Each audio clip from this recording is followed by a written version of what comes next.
भैया के बजेला अच्छा हम बजेला बैंजो वाले कह रहे हम बजेला है ना आरे माला कवला राजा हो हाय हाय हाय हाय आरे हई महुवर लागवला कहा भाव में आ काहे ना लगवला आ काहे ना लगवला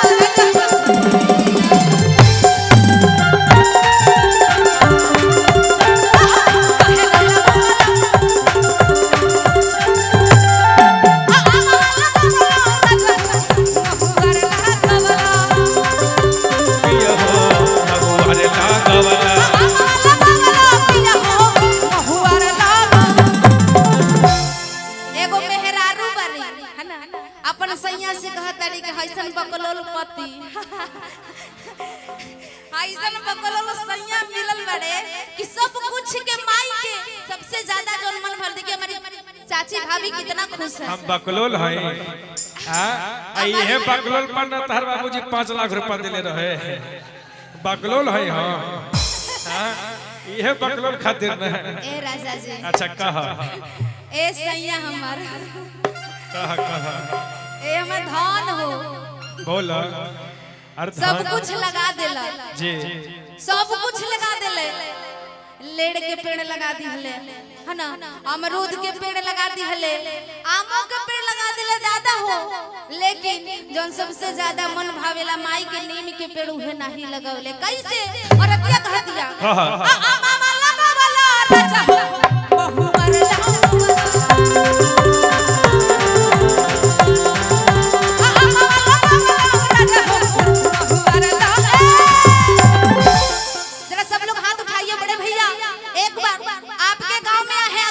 दोनों हाथ आप भी उठा लीजिए मोबाइल को नीचे रख दीजिए पैसा मत दीजिए लेकिन प्यार निशा को दीजिए जी प्यार जरूर होना चाहिए प्यार दीजिए हम भाई प्यार के भूखे हैं जहाँ भी नवरात्रि में जाते हैं धूम मचा के ही आते हैं ये पागल भैया जानते हैं ना उठाइए दोनों हाथ और मेरे साथ मिलकर तालियां उठा के क्या काहे ना लगवाला राजा हो काहे ना लगवाला मेरा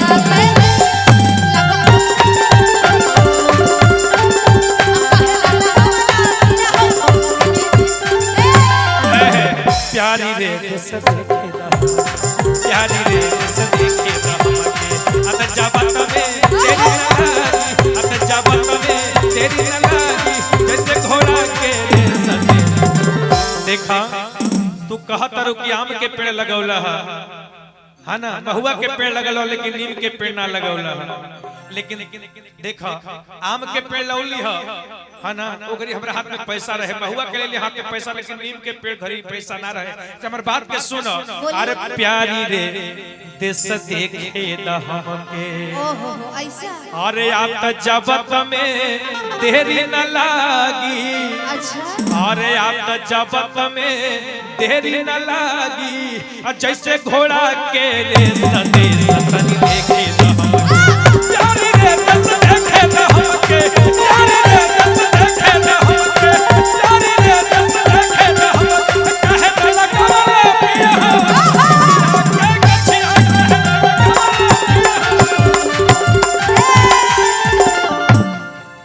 इनके तरफ का सब फीका पड़ गई है देखिए हमारी महिला का थोड़ी सी हट जाइएगा ये भजन है तो हम चाहते हैं कि हम अपनी मैया के पास जाना भाभी लोग चाची लोग के पास थोड़ी सी चल जाए है ना और ये जो कहते हैं कि आदमी को स्वाभिमानी होनी चाहिए है ना तो जब भजन हो रही है तो चाहेंगे कि हमारी जितनी मैया घर की हाथ उठाइएगा ऐसे लंबे पूरे पूरे हाथ खोल के दोनों एक हाथ होता है अर्पण के लिए और दो हाथ होता है समर्पण के लिए तो आइए भजन में समर्पण कर दीजिए ऐसे लंबे सीधा सीधा और मेरे साथ मिलके भैया आएंगे कहेंगे क्या कहिया के गोबरा से अंगनाली पवानी हो गैया के गोबरा से अंगनाली पवानी हो गैया के गोबरा से अंगनाली पवानी हो गैया के गोबरा से अंगनाली पवानी हो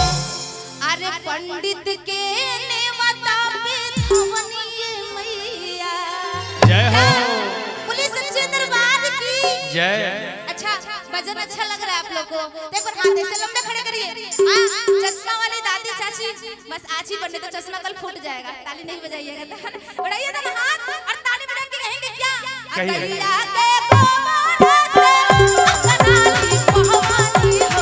गैया के गोबारा से अंगनाली पवाली हो। गैया के गोबारा से अंगनाली पवाली हो। गैया के गोबारा से अंगनाली गैया के गोबारा से अंगनाली पवाली हो। पवाली हो। अरे टुकुर टुकुर तकला से कुछ ना होई जिया आदतवा चिहरला से कुछ ना होई। निशा जी जब से ताली ना बजई बच्चा मन खुश ना होई। हेलो निशा जी, देखिए आप वहाँ चले गए फिर भी नहीं ना बज रहा है ताली। ये हम लोग का पावर है, आपका पावर है, आइएगा। नहीं ना बज रहा है। देखिए हम आते देखिए किस प्रकार ताली बजेगा। देखिएगा गिर नहीं जाइएगा, है ना? इतना देखिए। भारी, इतना भारी आप हो गए हैं। चलिए एक बार हाथ उठा दीजिए तो देखिए एकदम खड़े हो जाइए तो आप लोग 2 मिनट के लिए। देखिए इज्जत का सवाल है, एकदम इज्जत बचना चाहिए। दोनों हाथ एक बार खड़े हो जाइए, 2 मिनट के लिए खड़े हो एकदम इज्जत का सवाल है, बचना चाहिए। देखिए देख लीजिए निशा जी इधर। आपको का लगत है 4 को बन तो हल्का समझत हवा ना जी हल्का का है समझेंगे। देखो चाचा उठल नहीं और हमरा देना हवा। एकदम उठ जाके देखिए, एकदम उठ जाइए चाचा, उठ जाइए। देखिए एकदम देखिए खड़े हो गए ना। चाचा बैठ जाओ। ना अभी नहीं बैठिएगा, उठिए। नहीं ना उनके कहने में बैठ जाएगा तब तो जानते हैं बिहार में जो भी बच्चा है वो खत्म हो जाएगा। उधर झारखंड है, इसलिए कहना है। अरे गहाई के गोबारा से अंगनाली पवाली हो।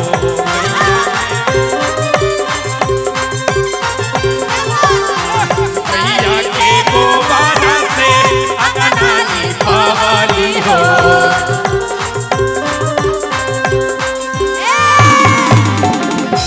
अरे पान फूलने वाला।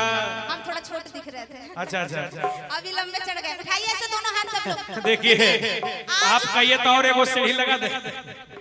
आज माता रानी की दरबार है, इसमें कोई शर्माइए नहीं, है ना? ये आपके घर के बेटी हैं और भजन में कुछ भी नहीं होता। भजन में शर्माना किस बात का? उठाइए दोनों हाथ और ताली बजा के क्या? जब से ताली ना बजेबा मन खुश ना होए। जब ताली ना बजेबा मन खुश ना होए। जब ताली ना बजेबा मन खुश ना होए। टुकुर टुकुर तकला से कुछ ना होई। टुकुर टुकुर तकला से कुछ ना होई।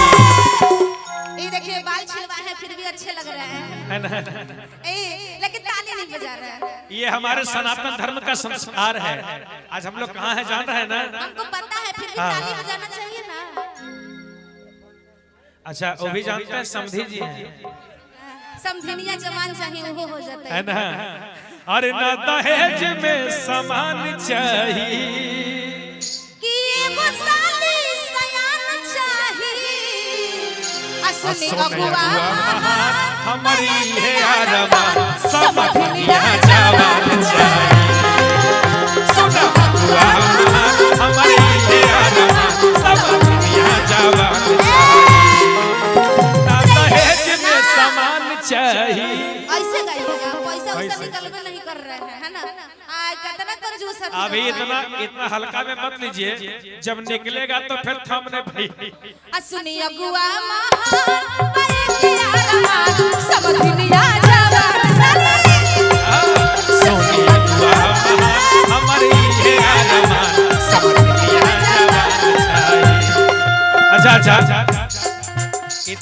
हेलो, ये तो बड़ी शर्मिंदगी की बात हो गई। वो बोल रहे हैं कि ऐसे गाइएगा और आप बिल्कुल इधर चुपचाप खड़े हैं। हमारी मैया लोग ठीक है।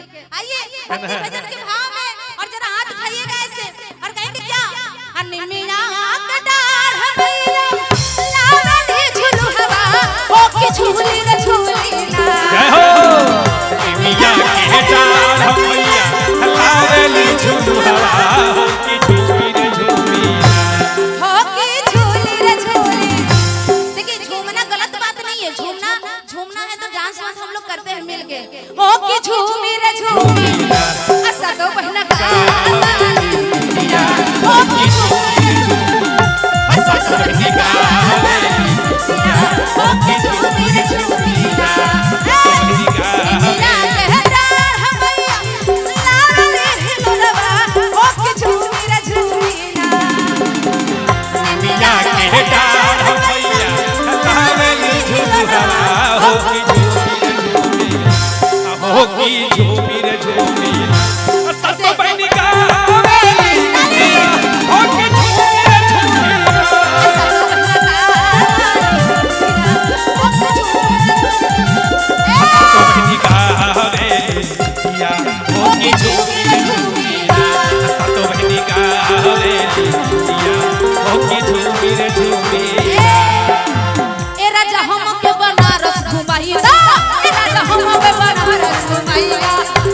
गोलिया के बनावा खिलाइला ले वो गोलिया के बनावा।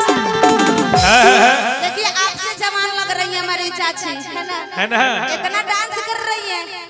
ये देखिए समधी जी की तरफ से है। समधी जी हम इन्हें गावत हैं गला फाड़ के उन्हें पैसा देते हो। एक कंजूसी कितना करते बताइए।